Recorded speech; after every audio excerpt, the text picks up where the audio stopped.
देश के दुश्मन होंगे ढेर, पत्थरबाजों का बचना है मुश्किल। रण में उखड़ेंगे आतंकियों के पैर,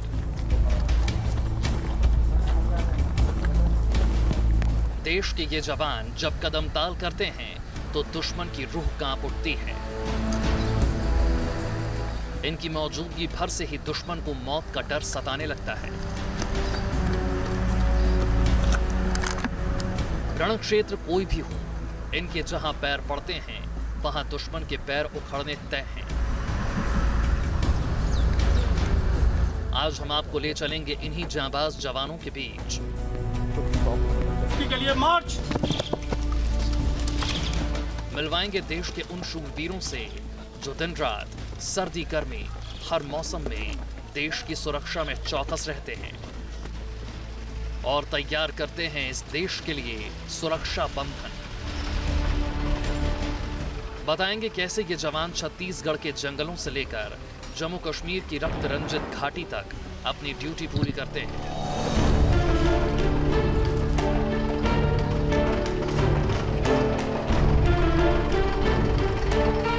कैसे कि चुन चुन कर दुश्मनों का सफाया करते हैं।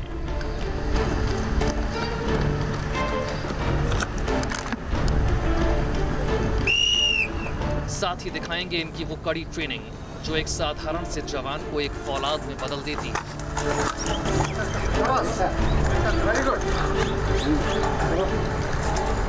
वो अनुशासन जो आतंकियों के गढ़ में भी जवान को चौकस रखता है। न्यूज नेशन की टीम आ पहुंची है साउथ कश्मीर के अवंतीपुरा इलाके में, वो जगह जो कि हाइपर सेंसिटिव इलाका कहा जा सकता है, वो जगह जहां पर सबसे ज्यादा स्टोन पेल्टिंग की घटनाएं होती हैं, वो जगह जहां पर सबसे ज्यादा सीज फायर का उल्लंघन किया जाता है। न्यूज नेशन की टीम मौजूद है सीआरपीएफ के जाबाज जवानों के साथ।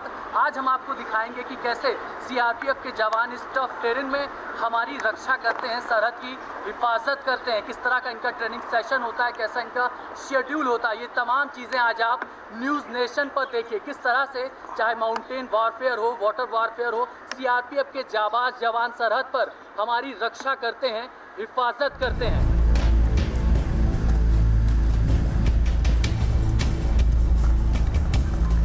देश के इन शूरवीरों की रगों में सिर्फ खून नहीं बल्कि देशभक्ति का जज्बा भी बहता है। इनकी जुबान पर सिर्फ और सिर्फ जय हिंद का नारा रहता है। देशभक्ति इनका जुनून नहीं बल्कि इनकी पूरी जिंदगी है।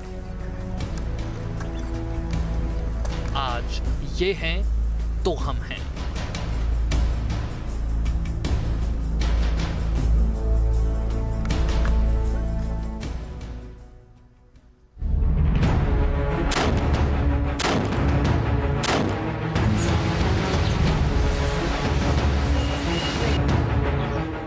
घने जंगल और ऊंची पहाड़ियों के बीच सरहद की निगहबानी सैकड़ों चुनौतियों से भरी है। यहां कुदरत हर पल जवानों का इम्तिहान लेती है। दूसरी चुनौती उस खतरे से निपटने की होती है जो सरहद पार से आती है। हाल के दिनों में लगातार बढ़ते एनकाउंटर्स ने इस चुनौती को पहले से ज्यादा बढ़ा दिया है। वक्त के साथ आतंकियों से मुठभेड़ के तरीके बदले हैं, इसीलिए समय समय पर जवानों को एडवांस ट्रेनिंग दी जाती है ताकि कम से कम समय और नुकसान में आतंकियों को उनके अंजाम तक पहुंचाया जा सके। घाटी में आतंकी अक्सर घने जंगलों में छिपकर सुरक्षा बलों पर हमला करते हैं। ऊंचे पहाड़ और घनी झाड़ियों की आड़ में आतंकी आसरा लेते हैं। इसीलिए श्रीनगर के सीआरपीएफ कैंप में जवानों को जंगल वॉरफेयर की ट्रेनिंग दी जाती है। किसी भी ऑपरेशन को सक्सेसफुली परफॉर्म करने के लिए बेहद ज़रूरी होता है कि जो जवान हैं वो टैक्टिकल मूवमेंट के ज़रिए सही पोजीशन ले सकें। अभी आप देख सकते हैं कि तमाम ये जो जवान हैं ट्रेनिंग सेशन का एक अहम हिस्सा इसको माना जाता है, आगे की तरफ बढ़ रहे हैं और अपने टारगेट और टास्क की तरफ निशाना लगाते हुए पोजीशन ले रहे हैं। कई दफ़ा ऐसा होता है कि ये सूचना मिलती है कि किसी बिल्डिंग में संदिग्ध आतंकी देखे गए हैं और उसके बाद से ही जो ऑपरेशन होता है उसको परफॉर्म करने की ज़रूरत पड़ती है और इसी तरह छुप करके बेहद धीरे धीरे सधे कदमों के साथ जवान आगे बढ़ते हैं और मूवमेंट जो है वो लगातार जारी रखते हैं। कितना ज़रूरी होता है ये ट्रेनिंग को सीखना, बात करते हैं केपी यादव जी से। केपी यादव जी, ये जो पूरा टैक्टिकल मूवमेंट अभी हम देख रहे हैं, ये किसी ऑपरेशन को परफॉर्म करने के लिए, सक्सेसफुली परफॉर्म करने के लिए कितना अहम है ये? हाँ, टैक्टिकल मूवमेंट या टैक्टिकल प्रोग्रेशन बहुत ज़रूरी है क्योंकि सामने से फायर आ रहा होता है और आप दुश्मन के फायर से बचने के लिए आड़ों का इस्तेमाल करते हुए आगे बढ़ते हैं। ऐसे में अगर सही आड़ों का इस्तेमाल किया जाए और कवर और सपोर्ट के फायर का इस्तेमाल किया जाए तो आप आसानी से टारगेट के पास पहुंचते हैं, उसको बर्बाद कर पाते हैं। आप देख रहे हैं कि जवान किस तरह से जो नेचुरल प्राकृतिक बाधाएं आड़े हैं उनका इस्तेमाल करते हुए आगे बढ़ रहे हैं और टारगेट को सक्सेसफुली वो उसको न्यूट्रलाइज करेंगे, ख़त्म करेंगे। तो बिल्कुल इसी तरह की ज़रूरतें पड़ती हैं, चुनौतियां होती हैं जवान की फील्ड पर जब वो किसी ऑपरेशन को अंजाम देने के लिए बढ़ते हैं आगे। तो इन परिस्थितियों से उनको सामना करना पड़ता है। कहीं गड्ढे होते हैं, कहीं नालियां होती हैं, कहीं झाड़ होता है, कहीं पहाड़ होते हैं। उन ऑब्स्टिकल्स को बेहद धीरे धीरे सधे हुए कदमों के साथ ये उन बाधाओं को पार करते हुए आगे बढ़ते हैं अपने टास्क की तरफ। अभी देखिए कि ये जवान क्रोलिंग कर रहे हैं, क्योंकि क्रोलिंग की भी बहुत ज़रूरत होती है क्योंकि खुद को छुपाए रखना होता है झाड़ियों के बीच में, जंगलों के बीच में। यही सीआरपी नक्सलवाद के लिए भी एक तरह से हथियार के रूप में इस्तेमाल की जाती है तमाम नक्सल एरियो में। देश के सुरक्षा बंधन में कोई भी कोर कसर ना रह जाए, इसकी गारंटी सीआरपीएफ के ये जवान हैं। दुनिया की सबसे बड़ी पैरामिलिट्री फोर्स होने के नाते सीआरपीएफ के जवान न सिर्फ आपदा में देश के काम आते हैं बल्कि घाटी में सेना के साथ कदम से कदम मिलाकर काम करते हैं। घाटी में हुए हर जॉइंट एनकाउंटर में सीआरपीएफ के जवानों ने अपना जौहर दिखाया है। सीआरपीएफ ने इस साल 26 जुलाई तक 75 आतंकवादियों को मार गिराया है। वहीं 252 आतंकियों को पकड़ने में सीआरपीएफ को कामयाबी मिली है। सीआरपीएफ ने हिजबुल मुजाहिदीन के सब्जार अहमद भट्ट और गुलाम अहमद लोन को मार गिराया। लश्कर के बशीर लश्करी और जुनैद मट्टू को खत्म कर दिया। अबू दुजाना का एनकाउंटर भी सीआरपीएफ ने आर्मी और स्टेट पुलिस के साथ मिलकर किया। आज सीआरपीएफ की मौजूदगी पूरे जम्मू और कश्मीर में है। शहर के भीतर और बाहर चप्पे चप्पे पर सीआरपीएफ के जवान तैनात हैं। राज्य की सुरक्षा की एक बड़ी जिम्मेदारी सीआरपीएफ के जवानों के कंधे पर है। वीवीआईपी से लेकर आम नागरिक को महफूज रखने की ड्यूटी भी ये जवान दिन रात करते हैं, लेकिन अपनी इस ड्यूटी के बदले सीआरपीएफ के जवानों को भारी कीमत अदा करनी पड़ती है।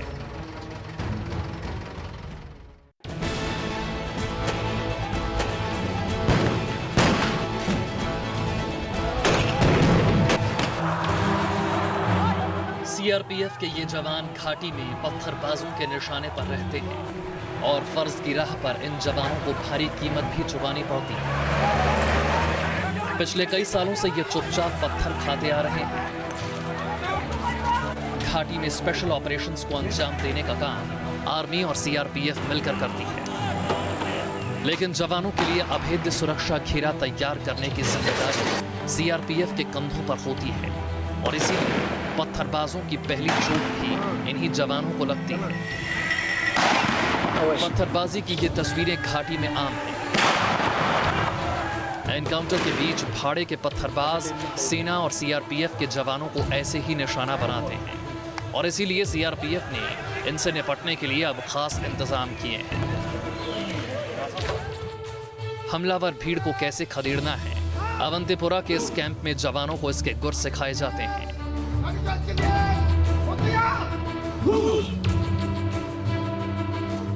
फील्ड पर पत्थरबाजों और दंगाइयों से निपटने के लिए सीआरपीएफ के जवान किस मुस्तैदी के साथ डटे रहते हैं फील्ड पर। हम आपको ये दिखाने की कोशिश कर रहे हैं। आप देख सकते हैं कि दूसरी तरफ जो दंगाई है, जो उपद्रवी भीड़ है, वो पत्थरबाजी कर रही है और टारगेट बना रही है सीआरपीएफ के जवानों को।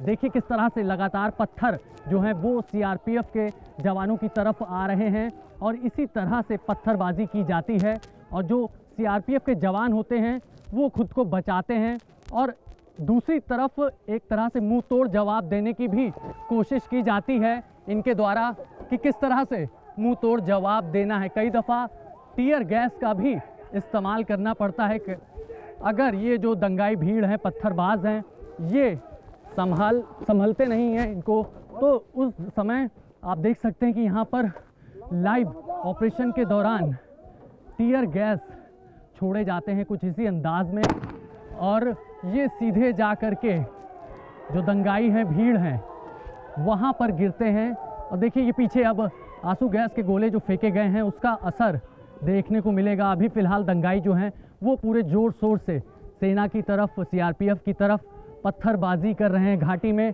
ऐसा नज़ारा आम होता है। कई दफ़ा आप देखते होंगे कि सीआरपीएफ के जवान हो या सेना के जवान हो, मुंह तोड़ जवाब नहीं देते क्योंकि ये भी इसी देश का हिस्सा हैं, ये भी नागरिक हैं, लेकिन भटके हुए नागरिक हैं, युवा नागरिक हैं। ऐसी भी बातें कई पत्थरबाजों ने स्वीकार की है कि पैसे के दम पर ये पत्थरबाजी की जाती है, पैसे दिए जाते हैं बाकायदा। अब देखिए कि कितनी मुस्तैदी से ये सीआरपीएफ के जवान ने भीड़ पर आंसू गैस फेंक दिया है और अब देखिए भीड़ कैसे भाग रही है, तितर बितर हो चुकी है पूरी तरह से। जो पत्थरबाज थे वो अब भाग रहे हैं। इसी तरह से हमले को अंजाम दिया जाता है। जवानों की कोशिश होती है कि भीड़ को कम से कम नुकसान पहुंचे और जरूरत पड़ने पर ही हथियारों का इस्तेमाल किया जाए, लेकिन घाटी में जब भीड़ हमलावर हो जाती है तो इन जवानों को मजबूरन हथियारों का इस्तेमाल करना पड़ता है। घाटी में अक्सर पत्थरबाजी की घटना होती रहती है। सीआरपीएफ किस तरह से उन दंगाइयों और पत्थरबाजों को तितर बितर करती है, ये जानने और समझने की कोशिश करते हैं। आप देख सकते हैं कि यहाँ पर तमाम तरह के गन्स, वेपन्स रखे हुए हैं। ये टीयर गैस गन है। ये किस तरह से काम करते हैं ये जानने की कोशिश करते हैं केपी यादव जी से। ये किस तरह से काम करती है जो गन है और भीड़ को तितर बितर करने में कितनी कारगर साबित होती है? बेसिकली नॉन लीथल उपायों के तहत में गैस जो है और गैस म्यूनिशंस हैं वो बहुत ही इफेक्टिव, प्रभावी होते हैं। उसके तहत में आप देखेंगे कि ये गैस गन है, फेडरलाइट गैस गन। इसके इस्तेमाल करते हुए हम लोग शॉर्ट रेंज सेल और लॉन्ग रेंज सेल फायर कर सकते हैं, स्टन सेल भी फायर कर सकते हैं और ये सेल काफ़ी प्रभावी होते हैं, जिससे मजमा के जब लगता है तो तितर बितर होता है, भागता है। साथ ही आप दूसरी आप देखेंगे कि यहाँ पे पंप एक्शन गन भी हमारे पास मौजूद है। पीएजी के माध्यम से हम लोग जो शॉट हैं, उसके अलावा पैलेट जो होती हैं, उसके अलावा साथ साथ हम लोग इससे अभी जो सिंगल वे ग्रेनेड हैं वो भी फायर कर सकते हैं, गैस के ग्रेनेड भी। और ये मल्टी सेल लॉन्चर है। मल्टी सेल लॉन्चर की जो इफेक्टिवनेस है वो समझा जा सकता है कि एक साथ बहुत सारे सेल इसे फायर कर सकते हैं। तो बहुत कम समय में आपको बार बार लोड करने की आवश्यकता नहीं होगी। एक साथ जब मजमे पे 6 या 7 सेल जाके गिरेंगे वहाँ पर, धुआं ज़्यादा फैलेगा तो उससे मजमा बहुत तेज़ी से तितर बितर होता है, भागता है। तो बिल्कुल ये मल्टी सेल लॉन्चर आप देख सकते हैं, एक साथ कई आंसू गैस के गोले से फेंके जा सकते हैं। पैलेट गन भी काफ़ी कंट्रोवर्सी में रही है। पैलेट गन भी आप देख सकते हैं किस तरह से इसमें छर्रे होते हैं जो वो जब फायर करने के बाद भीड़ को तितर बितर करने में बेहद कारगर साबित होती है। तो आंसू गैस के गोलों का इस्तेमाल करना पड़ता है भीड़ को तितर बितर करने के लिए, क्योंकि कई दफ़ा नारेबाजी की जाती है, पत्थरबाजी की जाती है। इस साल घाटी में अब तक पत्थरबाजी की 424 घटनाएं हुई हैं। साल 2015 में पत्थरबाजी की घटनाएं 1590 के आंकड़े को पार कर गई थी। साल 2016 में पत्थरबाजी की घटनाओं में सीआरपीएफ के 2113 जवान बुरी तरह घायल हुए थे। साल 2010 में 1755 जवान पत्थरबाजी में घायल हुए थे। गृह मंत्रालय की रिपोर्ट के मुताबिक 1990 से 31 मार्च 2017 तक की अवधि में घायल हुए जवानों की संख्या 13,502 हो गई। आंकड़ों से अंदाजा लगाना मुश्किल नहीं है कि कश्मीर घाटी में सीआरपीएफ के जवानों को किस बुरे दौर में भी अपनी ड्यूटी पूरी करनी होती है। जान हथेली पर रखकर इन्हें बाहरी और भीतरी दोनों खतरों से दो हाथ करने पड़ते हैं। फिर भी फर्ज की राह पर इनके पैर बिल्कुल नहीं डगमगाते। आतंकियों से लोहा लेने के लिए सीआरपीएफ के लगभग 55,000 जवान कश्मीर में तैनात हैं। वहीं जम्मू के मोर्चे पर 15,000 जवानों की तैनाती की गई है ताकि किसी भी खतरे से समय रहते निपटा जा सके। कश्मीर में सीआरपीएफ के लगभग 600 कैंप हैं जो हर पल घाटी की पहरेदारी करते हैं। देश के इस उत्तरी राज्य का अहम सुरक्षा घेरा सीआरपीएफ की बटालियन देखती है। जवानों को जरूरत के हिसाब से फुट पेट्रोलिंग से लेकर चौक चौराहों पर खड़े होकर कानून व्यवस्था का जिम्मा संभालना होता है। पिछले कुछ सालों में घाटी में आतंकी खतरे लगातार बढ़े हैं। आतंकी पहले से घात लगाकर जवानों पर हमला करते हैं। ऐसे में जवानों की मूवमेंट बनाए रखना बेहद अहम है और इस काम के लिए इस्तेमाल में लाई जाती है बख्तरबंद गाड़ियां। ये बताइए, जब आप इस तरह से ऑपरेशन के लिए निकलते हैं, बख्तरबंद गाड़ियों में होते हैं, तो इस पर ना तो गोलियों का असर होता है ना पत्थरों का, तो निश्चित रूप से आपका कॉन्फिडेंस लेवल थोड़ा बिल्डअप हो जाता है। जी बिल्कुल, इस गाड़ी जैसे ही हमको ये गाड़ी अलॉट होती है कि आपको इस गाड़ी में जाना है, उससे हमारा जो कॉन्फिडेंस है वो डबल हो जाता है, क्योंकि ना तो इसमें बुलेट का खतरा है ना पत्थर का। हम किसी भी जगह पे इससे बहुत ईजी जा सकते हैं। इवन इसके टायर भी इतने अच्छे हैं कि अगर उसमें बुलेट लग भी जाती है तो 20 से 25-30 किलोमीटर तक ईजी रन कर सकती है। तो ये गाड़ी होने से हमारा कॉन्फिडेंस डबल हो जाता है। हमारे पास फर्स्ट एड किट भी रहता है। हमारे आदमी खुद अपने किसी आदमी को या किसी सिविलियन को कोई ऐसी ज़रूरत पड़ जाए तो हम उसको रिसेंटली उस जगह पे थोड़ा फर्स्ट एड दे सकें। और उसके साथ साथ हमारे पास पूरा फर्स्ट एड किट है और साथ में हमारे साथ इसके कम्युनिकेशन सिस्टम्स भी हमारे साथ रहते हैं। हमारे पास टोटल आदमी के पास ऑटोमेटिक वेपन रहते हैं और एक्स्ट्रा एसेसरीज में हमारे पास टीयर स्मोक का बंदोबस्त रहता है। जो हमारे पास कहीं पथराव होता है, बहुत गैदरिंग हो जाती है, तो उसको थोड़ा डिस्ट्रॉय करने के लिए हमें टीयर स्मोक का इस्तेमाल करना पड़ता है, जो कम ताकत का इस्तेमाल है। उसके साथ साथ हमारे पास पंप एक्शन गन होती है, जिसमें बहुत छोटी क्वालिटी वाले जो कार्ट्रिज यूज़ किए जाते हैं, जो कम से कम अफेक्ट वाले होते हैं। ये सब चीज़ें हमें जो ज़्यादा गैदरिंग होती है, मजमा होता है, उसको तितर बितर करने के काम आता है। बिल्कुल, मॉब को तितर बितर करने के लिए इस तरह से जो ये यहाँ पर गन रखी गई हैं, टीयर गैस इससे बाकायदा छोड़ी जाती है और मॉब को जो है समय रहते तितर बितर किया जा सकता है। सुबह से लेकर शाम और शाम से सुबह तक जवानों का वक्त आतंक और गोलियों के बीच गुजरता है। कुछ घंटों के आराम के बाद देश के ये वीर सपूत फिर से तैयार होते हैं अपने फर्ज की राह पर निकलने के लिए। अभिषेक पांडे, श्रीनगर, न्यूज़ नेशन।